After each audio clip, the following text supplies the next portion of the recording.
Hi ಎಲ್ರಿಗೂ ನಮಸ್ಕಾರ. Dwarka children's hospital ಬೀದರ್ಗೆ ಸ್ವಾಗತ. ಈ ಹಾಸ್ಪಿಟಲ್ ಅಲ್ಲಿ ಎಲ್ಲಾ ರೀತಿಯಾದ ಫೆಸಿಲಿಟೀಸ್ ನಿಮಗೆ ಸಿಗುತ್ತೆ. NICU, ventilator, general ward, day care, children's OT, medical, vaccination, ambulance service, normal delivery, nebulization, ಈ ರೀತಿ ಹಲವಾರು ಫೆಸಿಲಿಟೀಸ್ ನಿಮಗೆ ಸಿಗುತ್ತೆ. ಅಷ್ಟೇ ಅಲ್ಲದೆ ನಿಮಗೋಸ್ಕರ ಇನ್ಫ್ಯಾಕ್ಟ್ ಚೈಲ್ಡ್ ಸ್ಕ್ರೀನಿಂಗ್ ಕೂಡ ಇದೆ. Cough, fever, thyroid, diabetes, malaria, jaundice, typhoid, so ಈ ರೀತಿ ಹಲವಾರು ಪ್ರಾಬ್ಲಮ್ಸ್ಗೆ ಇಲ್ಲಿ ನಿಮಗೆ ಪರ್ಫೆಕ್ಟ್ ಸೊಲ್ಯೂಷನ್ ಸಿಗುತ್ತೆ. ಇಲ್ಲಿ ತುಂಬಾನೇ ಸ್ಪೆಷಲೈಸ್ಡ್ ಹಾಗೂ ಎಕ್ಸ್ಪೀರಿಯನ್ಸ್ ಡಾಕ್ಟರ್ಸ್ ನಿಮಗೆ ಟ್ರೀಟ್ಮೆಂಟ್ ಕೊಡ್ತಾರೆ. ಒಳ್ಳೆ ಹೆಲ್ತ್ ಎಷ್ಟು ಇಂಪಾರ್ಟೆಂಟು, ಚಾಯ್ಸ್ ಆಫ್ ಹಾಸ್ಪಿಟಲ್ ಅಷ್ಟೇ ಇಂಪಾರ್ಟೆಂಟು. ಸೊ ಚೂಸ್ ಮಾಡಿ ದ್ವಾರಕಾ ಚಿಲ್ಡ್ರನ್ಸ್ ಹಾಸ್ಪಿಟಲ್ ಬೀದರ್.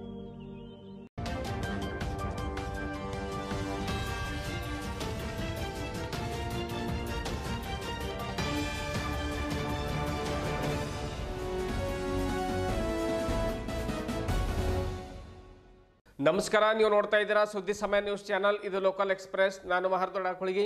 ಮತ್ತೆ ಹೊಸ ಹೊಸ ಸುದ್ದಿಗಳನ್ನು ತೆಗೆದುಕೊಂಡು ನಾವು ನಿಮ್ಮ ಮುಂದೆ ಬರ್ತಾ ಇದ್ದೀವಿ. ಈ ದಿನದ ಪ್ರಮುಖ ಹೆಡ್ಲೈನ್ಸ್ಗಳನ್ನು ನೋಡ್ಕೊಂಡು ಬರೋಣ. ಡಿಸೆಂಬರ್ 25ರಂದು ಶ್ರೀ ಸಾಯಿಬಾಬಾ ಮಂದಿರದ ಮೂರ್ತಿ ಲೋಕಾರ್ಪಣೆ ಹಾಗೂ ಕಳಸಾರೋಹಣ. ಪೂಜ್ಯ ಹಾರ್ಕೂಳ್ ಶ್ರೀಗಳಿಂದ ಮಂದಿರ ಅನಾವರಣ. ಖೇಳಗಿ ಶ್ರೀಗಳಿಂದ ಕಳಸಾರೋಹಣ ಉದ್ಘಾಟನೆ. ಪಾಲ್ಗೊಳ್ಳಲು ಸುದ್ದಿಗೋಷ್ಠಿಯಲ್ಲಿ ಬಾಬುರಾವ್ ಗುದ್ಗೆ ಕರೆ. ಮುಂದಿನ 3-4 ದಿನಗಳವರೆಗೆ ಬೀದರ್ ಜಿಲ್ಲೆಯಾದ್ಯಂತ ತಣ್ಣನೆ ಗಾಳಿ. ಸಾಮಾನ್ಯ ತಾಪಮಾನಕ್ಕಿಂತ 5 ರಿಂದ 6 ಡಿಗ್ರಿ ಸೆಲ್ಸಿಯಸ್ ಕಡಿಮೆ ಇರಲಿದೆ. ಸೂರ್ಯೋದಯಕ್ಕಿಂತ ಮುಂಚೆ ಸೂರ್ಯಾಸ್ತದ ನಂತರ ವಾಕಿಂಗ್ ಮಾಡುವವರು ಎಚ್ಚರ ವಹಿಸಬೇಕು. ಜಿಲ್ಲಾಡಳಿತ ವತಿಯಿಂದ ರೆಡ್ ಅಲರ್ಟ್. ವಿವಿಧ ಬೇಡಿಕೆಗಳನ್ನು ಈಡೇರಿಸುವಂತೆ ಅಂಗನವಾಡಿ ಕಾರ್ಯಕರ್ತರಿಂದ ನಗರದಲ್ಲಿ ಪ್ರತಿಭಟನೆಯಲ್ಲಿ ಪಾಲ್ಗೊಂಡ ಸಾವಿರಾರು ಮಹಿಳೆಯರು. ಚಳಿಯನ್ನು ಲೆಕ್ಕಿಸದೆ ಅಹೋರಾತ್ರಿ ಧರಣಿ ನಡೆಸಿದ ಕಾರ್ಯಕರ್ತೆಯರು. ಅಂಗನವಾಡಿ ಕೇಂದ್ರಗಳನ್ನು ಮೇಲ್ದರ್ಜೆಗೇರಿಸಲು ಸರ್ಕಾರಕ್ಕೆ ಒತ್ತಾಯ. ಸಮರ್ಪಕವಾಗಿ ಬಸ್ ವ್ಯವಸ್ಥೆ ಮಾಡುವಂತೆ ಆಗ್ರಹಿಸಿ ABVP ನೇತೃತ್ವದಲ್ಲಿ ಕಟಕ್ ಚಿಂಚೋಳಿ ಕ್ರಾಸ್ ಹತ್ತಿರ ವಿದ್ಯಾರ್ಥಿಗಳಿಂದ ಪ್ರತಿಭಟನೆ. ಸ್ಥಳಕ್ಕಾಗಮಿಸಿದ ಕಲ್ಯಾಣ ಕರ್ನಾಟಕ ಸಾರಿಗೆ ಸಂಸ್ಥೆಯ ವಿಭಾಗೀಯ ಸಂಚಾರಿ ಅಧಿಕಾರಿ ಸಮಸ್ಯೆ ಬಗೆಹರಿಸುವ ಕುರಿತು ಭರವಸೆ ನೀಡಿದ ಅಧಿಕಾರಿಗಳು. ಇಂದಿನ ಒಂದಿಷ್ಟು ವಾರ್ತೆಗಳ ವಿವರಗಳನ್ನು ನೋಡ್ಕೊಂಡು ಬರೋಣ.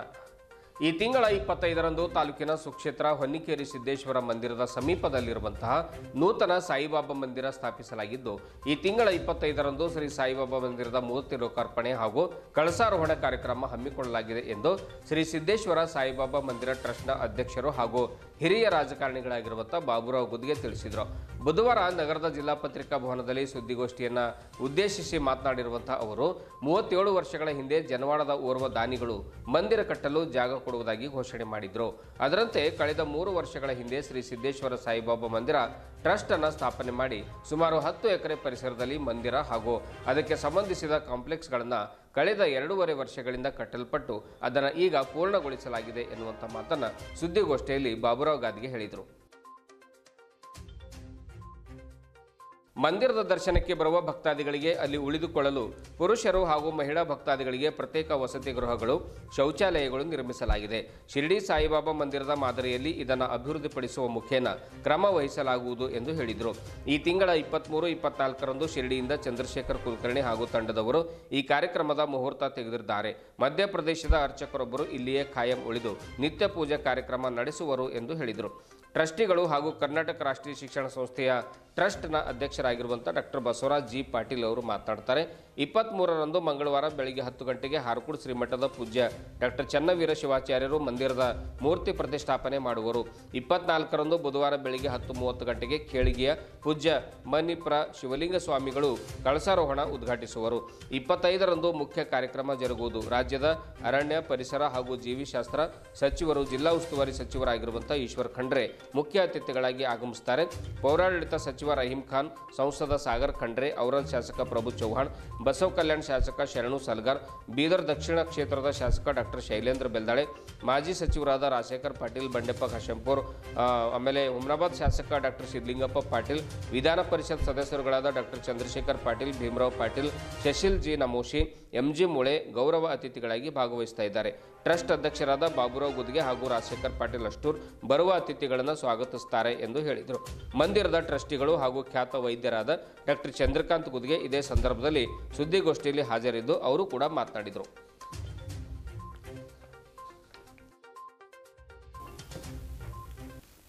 ನಾನು ಬೀದರ್ ಜಿಲ್ಲೆಯ ಪತ್ರಕರ್ತ ಬಾಂಧವರಿಗೆ ಹಾರ್ದಿಕ ಅಭಿನಂದನೆಗಳನ್ನು ಸಲ್ಲಿಸ್ತೀನಿ.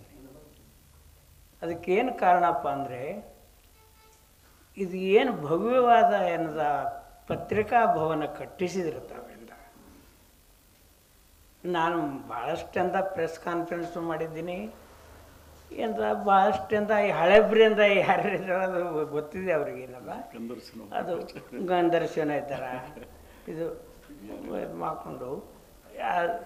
ಅಂದರೆ ನೀವು with guest room, attach bathroom, ಆಮೇಲೆ ಏನದ ನಾವು ನೀವೆಲ್ಲ ಚೆದರು ಹೋಗಿದ್ದೀರಿ ಏನದ, ಒಬ್ಬೊಬ್ಬರಿಂದ ಒಂದೊಂದು ಕಡೆ ಏನದ, ಅಲ್ಲಿ ಕರಿತಿದ್ರು ಇಲ್ಲಿ ಕರಿತಿದ್ರು. ಮೋಸ್ಟ್ಲಿ ಸಪ್ನಾ ಹೋಟೆಲ್ದಲ್ಲೇ ನಾವು ಎಲ್ಲ ಪ್ರೆಸ್ ಕಾನ್ಫರೆನ್ಸು ಅದು ಇದು ಮಾಡ್ತಿದ್ದೀವಿ ಏನಲ್ಲ. ಅದಕ್ಕೆ ಪ್ರಪ್ರಥಮವಾಗಿ ತಮಗೆಲ್ಲ ಏನದ ಹಾರ್ದಿಕ ಏನದ ಮನಪೂರ್ವಕವಾಗಿ ಏನದ ನನಗೆ ಭಾಳ ಸಂತೋಷ ಆಯ್ತು. ಈ ಬಿಲ್ಡಿಂಗ್ ನೋಡಿ ಒಂದೇ ಕಡೆ ಸೇರಿ ಒಂದು ಸ್ಥಳ ನಿಮ್ಮದೇ ಆದ ಕೂತ್ಕೊಳ್ಳಿಕ್ಕೆ ಏನದ ಇದೆಯಲ್ಲ ಅಂತ ಅನ್ನೋದ್ರಿಂದ ಎಲ್ಲ ಪ್ರತಿಯೊಬ್ಬರಿಗೆ ಬೇಕೆನ್ನದ. ಇದು ತುಂಬ ಅವಶ್ಯಕತೆ ಆಯಿತು, ಎಲ್ಲ ಜಿಲ್ಲೆಯಲ್ಲಿದೆ ಅದಕ್ಕಿಂತ ಹಾರ್ದಿಕ ನಾನು ಅಭಿನಂದನೆ ಸಲ್ಲಿಸಿ ಈಗ ನಮ್ಮದು ಏನದ ಕಾರ್ಯಕ್ರಮದ ಬಗ್ಗೆ ತಮಗೇನದ ಹೇಳ್ತೀನಿ ಅಂತ.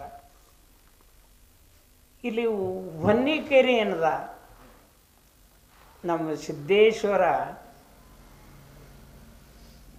ಬಹಳ ಪುರಾತನ ಮತ್ತು ಶಕ್ತಿಶಾಲಿ ಶಿವಾಲಯ ಇದೆ. ಅದು ಕಟ್ಟಡದಲ್ಲಿಲ್ಲ, ಗುಹೆಯಲ್ಲಿದೆ.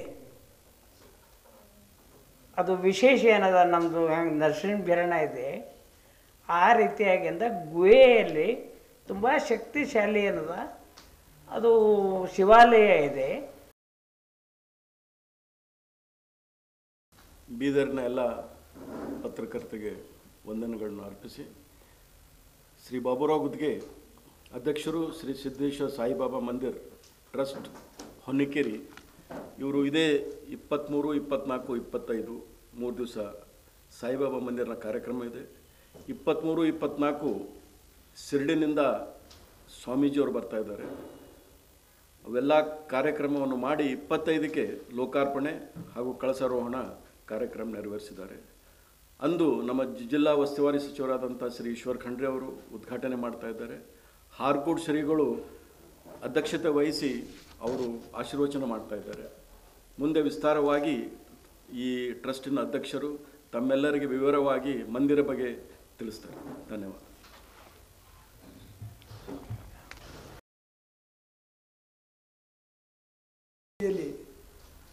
ಹೊಸದಾಗಿ ನಿರ್ಮಾಣಗೊಂಡ ಶ್ರೀ ಸಾಯಿಬಾಬಾ ಮಂದಿರದ ಲೋಕಾರ್ಪಣೆ ಹಾಗೂ ಕಳಸಾರೋಹಣದ ಕಾರ್ಯಕ್ರಮದ ಬಗ್ಗೆ ನಮ್ಮನ್ನೆಲ್ಲರ ಆಹ್ವಾನಿತ ಮಾಡಲಾಗಿದೆ. ಈ ಕಾರ್ಯವನ್ನು ಶ್ರೀ ಬಾಬುರಾವ್ ಗುದ್ಗೆಯವರು ಒಂದು ಭಕ್ತಿಯಿಂದ ಒಂದು ಸಾಯಿ ಮಂದಿರವನ್ನು ನಿರ್ಮಾಣ ಮಾಡಿದ್ದಾರೆ.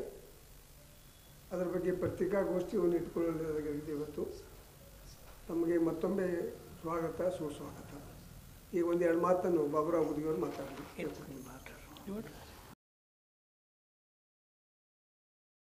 ಮುಂದಿನ 3-4 ದಿನಗಳವರೆಗೆ ಬೀದರ್ ಜಿಲ್ಲೆಯಾದ್ಯಂತ ಶೀತ ಗಾಳಿ ಬೀಸಲಿದ್ದು, ಸಾಮಾನ್ಯ ತಾಪಮಾನಕ್ಕಿಂತ 5 ರಿಂದ 6 ಡಿಗ್ರಿ ಸೆಲ್ಸಿಯಸ್ ಕಡಿಮೆ ಇರಲಿದೆ. ಸಾರ್ವಜನಿಕರು ಎಚ್ಚರಿಕೆಯಿಂದ ಇರಬೇಕೆಂದು ಜಿಲ್ಲಾಡಳಿತ ರೆಡ್ ಅಲರ್ಟ್ ಘೋಷಣೆ ಮಾಡಿದೆ. ಸೂರ್ಯೋದಯಕ್ಕಿಂತ ಮುಂಚೆ ಅಂದರೆ ಸೂರ್ಯ ಬರುವುದಕ್ಕಿಂತ ಮುಂಚೆ ಸೂರ್ಯಾಸ್ತದ ನಂತರ ಅಂದರೆ ಸೂರ್ಯ ಮುಳುಗಿದ ನಂತರ ವಾಕಿಂಗ್ ಮಾಡಿರತಕ್ಕಂಥವ್ರು ಎಚ್ಚರವನ್ನು ವಹಿಸಬೇಕು. ದ್ವಿಚಕ್ರ ವಾಹನದಲ್ಲಿ ಹೊರಗೆ ಓಡಾಡಬಾರದು ಎಂದು ಹೆಚ್ಚುವರಿ ಜಿಲ್ಲಾಧಿಕಾರಿ ಶಿವಕುಮಾರ್ ಶೀಲ್ವಂತ್ ಮನವಿ ಮಾಡಿದ್ದಾರೆ. ಕಳೆದ 1 ವಾರದಿಂದ ಜಿಲ್ಲೆಯಲ್ಲಿ ಹವಾಮಾನ ಸಂಪೂರ್ಣ ಬದಲಾಗಿದೆ. ಚಳಿಯ ಪ್ರಮಾಣ ಜಾಸ್ತಿ ಆಗಿದೆ. ಸದ್ಯ ಬೀದರ್ ಜಿಲ್ಲೆಯಲ್ಲಿ ಗರಿಷ್ಠ ತಾಪಮಾನ 28 ಡಿಗ್ರಿ ಸೆಲ್ಸಿಯಸ್, ಕನಿಷ್ಠ 10 ಡಿಗ್ರಿ ಸೆಲ್ಸಿಯಸ್ ಇದೆ. ಮುಂದಿನ 3-4 ದಿನಗಳಲ್ಲಿ ಇದರಲ್ಲಿ 5 ರಿಂದ 6 ಡಿಗ್ರಿ ಸೆಲ್ಸಿಯಸ್ ಕಡಿಮೆ ಆಗುವಂತಹ ಸಾಧ್ಯತೆ ಕೂಡ ಇದೆ ಎಂದು ಹವಾಮಾನ ಇಲಾಖೆ ತಿಳಿಸಿದ್ದು, ಚಳಿಯ ಪ್ರಮಾಣ ಮತ್ತಷ್ಟು ಹೆಚ್ಚಾಗುವಂಥ ಸಂದರ್ಭ ಇದೆ. ಈಗಾಗಲೇ ಸಾಕಷ್ಟು ಶೀತ ಗಾಳಿ ಅಂದರೆ ತಣ್ಣನೆಯ ಗಾಳಿ ಬೀಸ್ತಾ ಇದೆ. ಪ್ರತಿ ವರ್ಷಕ್ಕಿಂತಲೂ ಕೂಡ ಈ ವರ್ಷ ಇಡೀ ರಾಜ್ಯದಲ್ಲಿಯೇ ಬೀದರ್ ಜಿಲ್ಲೆಯಲ್ಲಿ ಸಾಕಷ್ಟು ತಣ್ಣನೆಯ ಗಾಳಿ ಬೀಸ್ತಾ ಇದೆ. ಹಾಗಾಗಿ ಸಾಕಷ್ಟು ಸಾವು ನೋವುಗಳು ಉಂಟಾಗ್ತಾ ಇದ್ದು ಮತ್ತು ಕೆಲವೊಂದು ಕಡೆ ಈ ಪ್ಯಾರಾಲಿಸಿಸ್ ಆಗ್ತಕ್ಕಂಥದ್ದು, ಆಮೇಲೆ ಚಳಿ ಬರ್ತಕ್ಕಂಥದ್ದು, ಜ್ವರ ಬರುವಂಥದ್ದು, ಕೆಮ್ಮು, ನೆಗಡ ನೆಗಡಿ, ಶೀತ ಹೀಗೆ ಅನೇಕ ರೀತಿಯ ರೋಗಗಳು ಆ ಒಂದು ಶರೀರದಲ್ಲಿ ಸುತ್ತಕೊಳ್ತಾ ಇರುವಂಥ ಈ ಸನ್ನಿವೇಶದಲ್ಲಿ ಸಾರ್ವಜನಿಕರು ಬಹಳ ಹುಷಾರಾಗಿ ಇರಬೇಕು ಅನ್ನುವಂಥ ಉದ್ದೇಶದಿಂದ ಜಿಲ್ಲಾಡಳಿತ ಒಂದು ರೆಡ್ ಅಲರ್ಟ್ ಕೂಡ ಘೋಷಣೆ ಮಾಡಿದೆ. ಹಾಗಾದರೆ ಸಾರ್ವಜನಿಕರು ಅನುಸರಿಸಬೇಕಾದ ಮುನ್ನೆಚ್ಚರಿಕೆ ಕ್ರಮಗಳು ಏನು? ಸಾರ್ವಜನಿಕರು ಸಾಧ್ಯವಾದಷ್ಟು ಮನೆ ಬಿಟ್ಟು ಹೊರಗಡೆ ಬರಲೇಬಾರದು. ಒಂದು ವೇಳೆ ಅವಶ್ಯಕತೆ ಇದ್ದಲ್ಲಿ ಬೆಚ್ಚನೆಯ ಉಡುಪುಗಳಾದ ಸ್ವೆಟರ್ ಹಾಕ್ಕೊಳ್ಬೇಕು, ಜಾಕೆಟನ್ನು ಹಾಕ್ಕೊಳ್ಬೇಕು, ಉಲ್ಲನ್ ಟೋಪಿಗಳನ್ನು ಹಾಕ್ಕೊಳ್ಬೇಕು, ಕಾಲಿಗೆ ಸಾಕ್ಸ್ಗಳನ್ನು ಹಾಕಿಕೊಳ್ಬೇಕು, ಕೈಗೆ ಹ್ಯಾಂಡ್ ಗ್ಲೌಸ್ಗಳನ್ನು ಹಾಕ್ಕೋಬೇಕು. ಮಕ್ಕಳನ್ನು ಹಾಗೂ ರೈತ ಬಾಂಧವರು ಈ ದಿವಸಗಳಲ್ಲಿ ವಿಶೇಷವಾಗಿ ರಾತ್ರಿ ಸಮಯದಲ್ಲಿ ಹೊಲಗಳಲ್ಲಿ ಇರಬಾರದು, ಹಗಲಿನಲ್ಲಿ ಕೃಷಿ ಚಟುವಟಿಕೆಗಳನ್ನು ಕೈಗೊಳ್ಳಬಾರದು ಎಂದು ತಿಳಿಸಿದ್ದಾರೆ. ಅವಶ್ಯವಿದ್ದಲ್ಲಿ ಮಾತ್ರ ಬೆಚ್ಚನೆಯ ಉಡುಪುಗಳಾದ ಸ್ವೆಟರ್, ಜಾಕೆಟ್, ಉಲ್ಲನ್ ಟೋಪಿಗಳನ್ನು ಧರಿಸಬೇಕು. ಮುನ್ನೆಚ್ಚರಿಕೆ ಕ್ರಮವಾಗಿ ರೈತರು ಹಿಂಗಾರು ಬೆಳೆಗಳಿಗೆ ಶೀತ ಗಾಳಿಯ ಪ್ರಭಾವವನ್ನು ಪ್ರತಿರೋಧಿಸಲು ಪ್ಲಾನೋಫಿಕ್ಸ್ 0.5 ಮಿಲಿ ಲೀಟರ್ನ ಒಂದು ಪ್ರತಿ ಲೀಟರ್ ನೀರಿಗೆ ಬೆರೆಸಿ ಸಿಂಪಡಿಸಬೇಕು ಎನ್ನುವಂಥ ಮಾತನ್ನು ಕೂಡ ಹೇಳಿದ್ದಾರೆ. ವಿವಿಧ ಬೇಡಿಕೆಗಳನ್ನು ಈಡೇರಿಸುವಂತೆ ಅಂಗನವಾಡಿ ಕಾರ್ಯಕರ್ತರಿಂದ ನಗರದ ಜಿಲ್ಲಾ ಉಸ್ತುವಾರಿ ಕಚೇರಿ ಸಚಿವರ ಎದುರುಗಡೆ ಬೃಹತ್ ಪ್ರತಿಭಟನೆ ಹಮ್ಮಿಕೊಂಡಿದ್ದರು. ಕರ್ನಾಟಕ ರಾಜ್ಯ ಅಂಗನವಾಡಿ ನೌಕರರ ಸಂಘದ ವತಿಯಿಂದ ಈ ಪ್ರತಿಭಟನೆ ಹಮ್ಮಿಕೊಳ್ಳಲಾಗಿತ್ತು. ಅಂಗನವಾಡಿ ಕೇಂದ್ರಗಳನ್ನು ಮೇಲ್ದರ್ಜೆಗೆ ಏರಿಸಬೇಕು, ಪ್ರತ್ಯೇಕ ನಿರ್ದೇಶನಾಲಯ ಸ್ಥಾಪನೆ ಮಾಡಬೇಕು, ಪೂರಕ ಪೌಷ್ಟಿಕ ಆಹಾರದ ಬದಲಾಗಿ ಸಂಪೂರ್ಣ ಆಹಾರವನ್ನು ನೀಡಬೇಕು, ಅಂಗನವಾಡಿ ಕಾರ್ಯಕರ್ತರು ಮತ್ತು ಸಹಾಯಕಿಯರನ್ನು ವರ್ಗ 3 ಮತ್ತು 4 ಎಂದು ಪರಿಗಣಿಸಿ ಖಾಯಂ ಮಾಡಬೇಕು, ಕೇಂದ್ರ ಸರ್ಕಾರ ಗೌರವಧನವನ್ನು 26,000 ರೂಪಾಯಿಗಳಿಗೆ ಹೆಚ್ಚಿಸಬೇಕು ಎಂಬ ಇತ್ಯಾದಿ ಬೇಡಿಕೆಗಳನ್ನು ಈಡೇರಿಸಬೇಕು. ಈ ಬಾರಿಯ ಬೆಳಗಾವಿಯ ಚಳಿಗಾಲದ ಒಂದು ಅಧಿವೇಶನದಲ್ಲಿ ಈ ನಿರ್ಧಾರಗಳನ್ನು ರಾಜ್ಯ ಸರ್ಕಾರ ಕೈಗೊಳ್ಳಬೇಕು. ಇಲ್ಲದೇ ಇದ್ದರೆ ಮುಂದಿನ ದಿನಗಳಲ್ಲಿ ನಾವು ಮತ್ತೆ ಬೃಹತ್ ಹೋರಾಟವನ್ನು ಮಾಡ್ತೇವೆ ಎನ್ನುವಂಥ ಮಾತನ್ನು ಕರ್ನಾಟಕ ರಾಜ್ಯ ಅಂಗನವಾಡಿ ನೌಕರರ ಸಂಘದ ಬೀದರ್ ಜಿಲ್ಲಾ ಘಟಕದ ಅಧ್ಯಕ್ಷೆ ಸುಶೀಲಾ ಹತ್ತಿ ತಿಳಿಸಿದ್ದಾರೆ. 2023ರ ವಿಧಾನಸಭಾ ಚುನಾವಣೆಯಲ್ಲಿ ಘೋಷಣೆ ಮಾಡಿದಂತೆ 15,000 ರೂಪಾಯಿ ಗೌರವಧನ ರಾಜ್ಯ ಸರ್ಕಾರ ಹೆಚ್ಚಿಸಬೇಕು. ಸದ್ಯ ಶಿಕ್ಷಣ ಇಲಾಖೆ ಎಸ್ಡಿಎಂಸಿಗಳಿಂದ ಪ್ರಾರಂಭ ಮಾಡಿದ LKG ಮತ್ತು UKG ತರಗತಿಗಳನ್ನು ನಿಲ್ಲಿಸಿ ಎಲ್ಲ ಅಂಗನವಾಡಿ ಕೇಂದ್ರಗಳನ್ನು ಮೇಲ್ದರ್ಜೆಗೇರಿಸಿ ಅಂಗನವಾಡಿ ಕೇಂದ್ರಗಳಲ್ಲಿಯೇ LKG UKG ಆರಂಭ ಮಾಡಬೇಕು ಎನ್ನುವಂಥ ಬೇಡಿಕೆಯನ್ನು ಇಟ್ಟರು. ಖಾಲಿ ಹುದ್ದೆಗಳು 3 ತಿಂಗಳ ಒಳಗಾಗಿ ನೇಮಕ ಮಾಡಬೇಕು, ಇಲ್ಲದಿದ್ದರೆ ಅಧಿಕಾರಾವಧಿ ವೇತನ ಕೊಡಬೇಕು. ಹೀಗೆ ಹಲವಾರು ಬೇಡಿಕೆಗಳನ್ನು ಈಡೇರಿಸಬೇಕೆಂದು ಅಂಗನವಾಡಿ ಕಾರ್ಯಕರ್ತರು ಸರ್ಕಾರಗಳಿಗೆ ಒತ್ತಾಯ ಮಾಡಿದ್ದಾರೆ. ನಗರದ ಅಂಬೇಡ್ಕರ್ ವೃತ್ತದಿಂದ ಜಿಲ್ಲಾಧಿಕಾರಿಗಳ ಕಚೇರಿವರೆಗೆ ತೆರಳಿ ಜಿಲ್ಲಾಧಿಕಾರಿಗಳ ಮುಖಾಂತರ ಸಿಎಂ ಅವರಿಗೆ ಬರೆದ ಮನವಿ ಪತ್ರವನ್ನು ಸಲ್ಲಿಸಿದರು.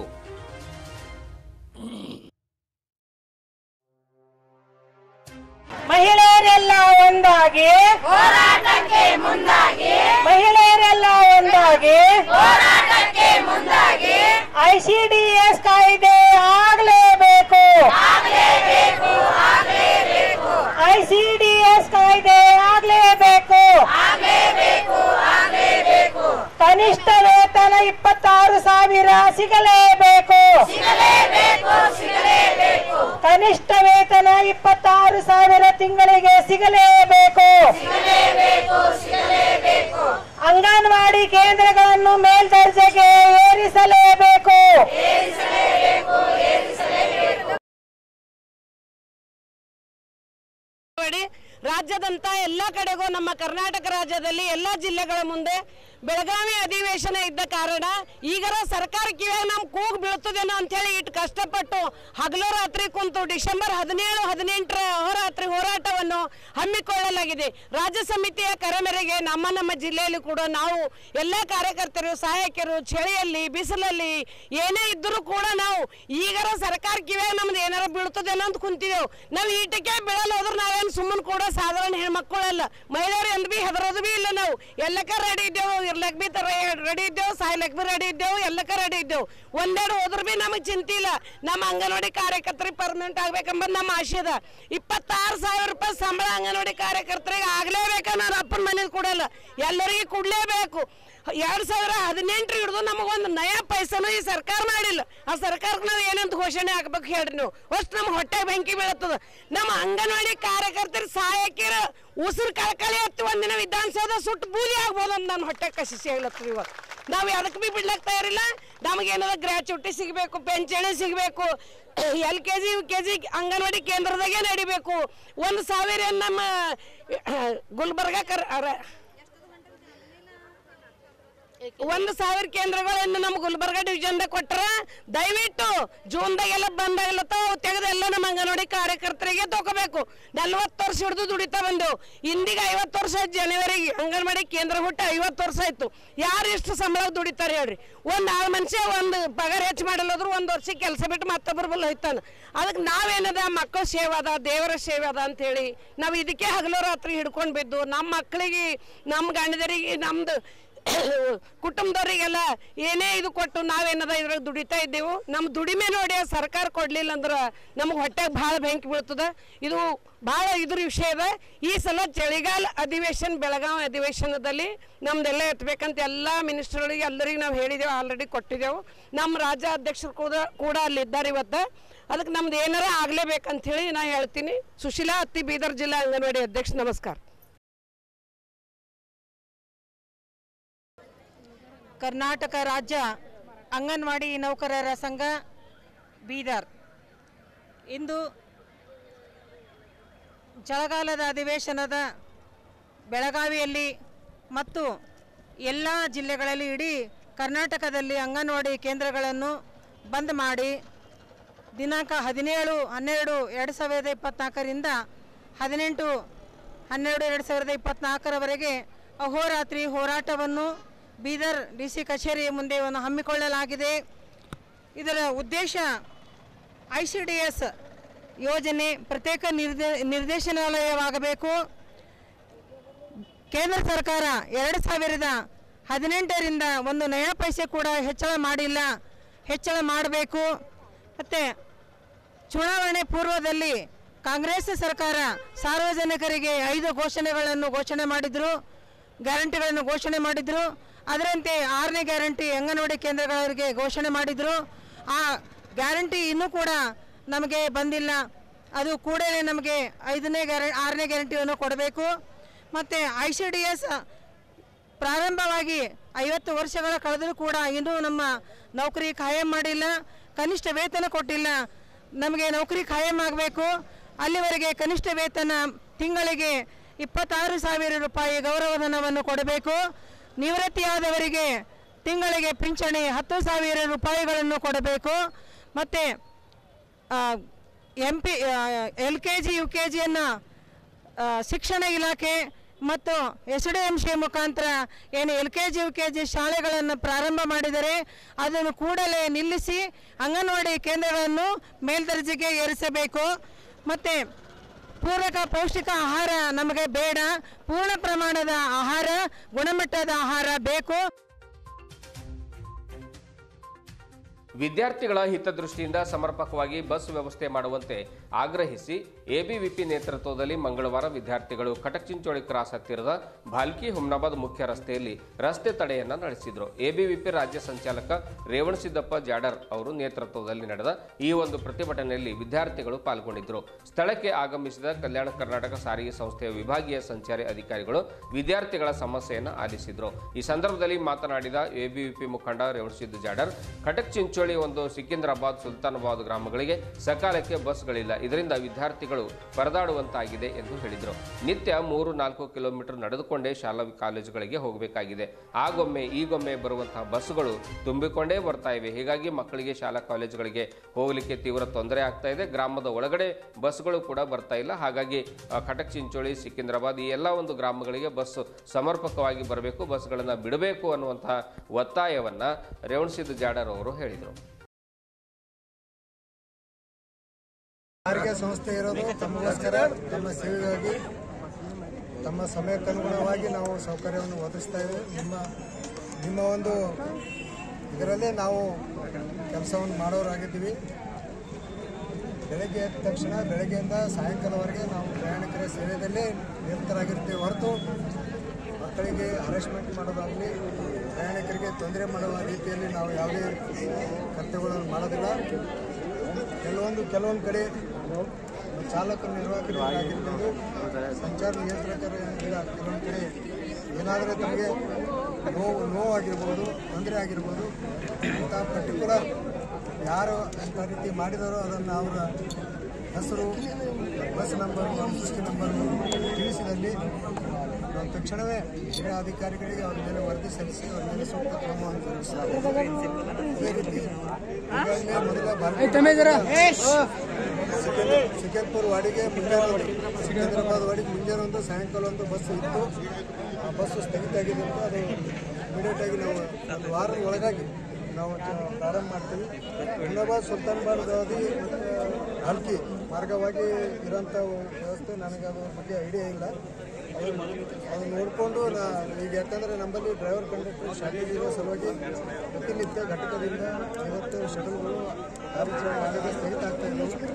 ಈಗ ನಾವು ಮೊನ್ನೆ ತಾನೇ 135 ಚಾಲಕರನ್ನು ನೇಮಕ ಮಾಡಿದ್ದೀವಿ. ಈಗ ಬರೋದ್ರೆ ಒಂದು ವಾರ ಆಗುತ್ತೆ. ಒಂದು ವಾರ ಒಳಗಾಗಿ ಹುಮ್ನಾಬಾದ್ ಸುಲ್ತಾನ್ಬಾದ್ ವಾಡಿ ಪ್ರಾರಂಭ ಮಾಡ್ತೀವಿ. ಮತ್ತು ಹುಮ್ನಾಬಾದ್ ಹೋಗಂತ ಎಲ್ಲ ಬಸ್ಗಳು ಕಟಕ್ ಚಿಂಚೋಳಿ ಹೋಗುವಂಥ ಕೆಲಸವನ್ನು ಮಾಡ್ತೀವಿ. ಅದೇ ರೀತಿ ಒಂದು ಕಟಕ್ ಚಿಂಚೋಳಿ ಕ್ರಾಸ್ನಲ್ಲಿ ಕಂಟ್ರೋಲರನ್ನು ನೇಮಕ ಮಾಡ್ತೀವಿ. ಮಾಡೋಣ. ಆಮೇಲೆ ಈ ಒಂದು ಅಂತಾರಾಜ್ಯ ಹೊರತುಪಡಿಸಿ ವಿಶೇಷವಾಗಿ ನಾಂದೇಡ್ ಆಗಿರ್ಬೋದು, ಲಾತೂರ್ ಆಗಿರ್ಬೋದು, ಲಾತೂರ್ ಬಸ್ ಇನ್ಕ್ಲೂಡ್ ಅದ ಬಳಗದು. ಆಮೇಲೆ ತಡೆ ರಹಿತ ಎರಡೇ ಬಸ್ಗಳಿದಾವೆ. ತಡೆ ರಹಿತ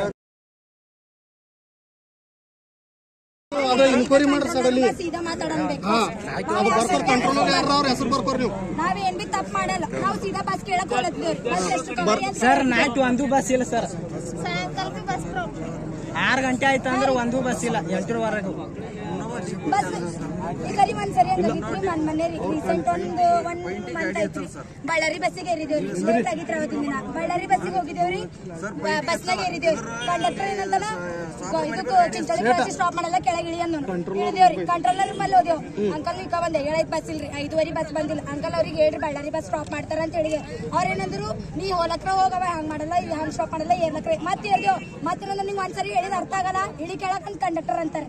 ಹೋಲಿ ಬಿಡು ಅಂತ ಕೆಳಗ್ ಬಂದೇವ್ರಿ. ಅದಕ್ಕೆ ಬಿಡು ಅವೇನಂತ ಡ್ರೈವರ್ ಕಂಟ್ರೋಲರ್ ಕರ್ಕೊಂಡ್ ಬಾ ಅಂತಾನ. ಕಂಟ್ರೋಲರ್ ಮೇಲೆ ಹೋದ್ರೆ ಡ್ರೈವರ್ ಕರ್ಕೊಂಡ್ ಬಾ ಅಂತಾನ.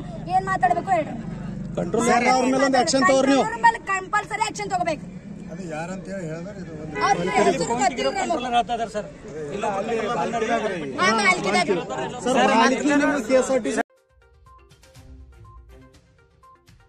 ಇದುವರೆಗೂ ಸುದ್ದಿ ಕೊಟ್ಟಿರುವ ನಾನು ಮಹರ್ದೊಡ್ಡ ಹಾಕೊಳಗಿ. ಮತ್ತೆ ಮುಂದಿನ ವಾರ್ತೆಗಳೊಂದಿಗೆ ಭೇಟಿಯಾಗೋಣ. ವಂದನೆಗಳು.